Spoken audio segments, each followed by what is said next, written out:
પાંચોટે ખાતે અનોખી champion cricket ટુર્નામેન્ટનું આયોજન કરવામાં આવ્યું। અનોખી ટુર્નામેન્ટ એટલા માટે કે જેમાં ઘરમાં વેલણ અને ધોકા પકડનારી મહિલાઓની 26 ટીમોએ બેટ પકડીને ભાગ લીધો હતો। સાથે સાથે 14 વર્ષથી નીચેની ઉંમરના બાળકોની 12 ટીમ અને 14 વર્ષથી મોટી ઉંમરના ખેલાડીઓની 25 ટીમ મળીને કુલ 63 ટીમોએ ભાગ લીધો હતો।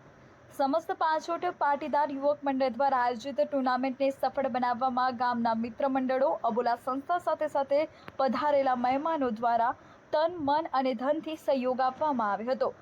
10 દિવસીય ટુર્નામેન્ટમાં ખેલાડીઓ અને પ્રેક્ષકો મળીને કુલ 1000 લોકો માટે રોજે રોજ ચા નાસ્તાનું આયોજન સોમનાથ ગ્રુપ તેમજ અબોલા ટીમ તેમજ અન્ય મિત્ર મંડળ દ્વારા કરવામાં આવ્યું હતું। 7 કિલોની કેક કાપીને ટુર્નામેન્ટની ફાઇનલ મેચનો શુભારંભ કરવામાં આવ્યો હતો। ટુર્નામેન્ટની ફાઇનલ મેચ સમયે આમંત્રિત મહેસાણા જિલ્લા પંચાયત પ્રમુખ તૃષાબેન પટેલ, સરપંચ લલિતભાઈ પટેલ ઉપસ્થિત રહીને ખેલાડીઓનો ઉત્સાહ વધાર્યો હતો। મહિલાઓની 26 ટીમોમાંથી શ્રી રામ ટીમ અને એનજે એક ટીમ ફાઇનલ મેચમાં ઉતરી હતી, જેમાં શ્રી રામ ટીમ 105 રન બનાવીને 45 રનથી વિજેતા બની હતી।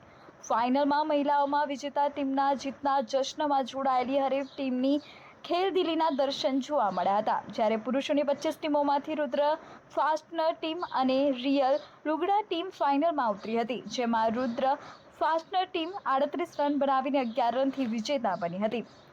આશ્ચર્યની બાબત તો એ રહી હતી કે આ ટુર્નામેન્ટમાં ભાગ લેનાર મહિલા ખેલાડીઓ પોતાના ઘર કામમાંથી સમય કાઢીને સવારે 5 વાગ્યાથી સાંજે 6 વાગ્યે 2 કલાક સુધી પ્રેક્ટિસ પણ કરતી હતી।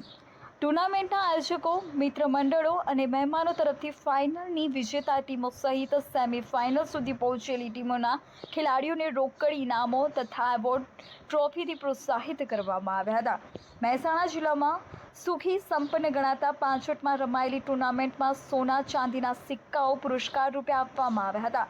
વિજય પટેલ તરફથી તમામ મહિલા ટીમોને 300 રૂપિયાની રોકડ ભેટ આપવામાં આવેલ હતી। ટુર્નામેન્ટ સમયે બાળકો, મહિલાઓ સહિત આખું ગામ ક્રિકેટમય બની ગયું હોય એવું દેખાયું હતું। વિજેતા ટીમો પર ડ્રોન દ્વારા પુષ્પ વરસાદ સાથે આતશબાજી પણ કરવામાં આવી હતી। રિપોર્ટર આશીષ પટેલ, મહેસાણા। પાંચોટે ખાતે અનોખી ચેમ્પિયન ક્રિકેટ ટુર્નામેન્ટનું આયોજન કરવામાં આવ્યું। અનોખી ટુર્નામેન્ટ એટલા માટે કે જેમાં ઘરમાં વેલણ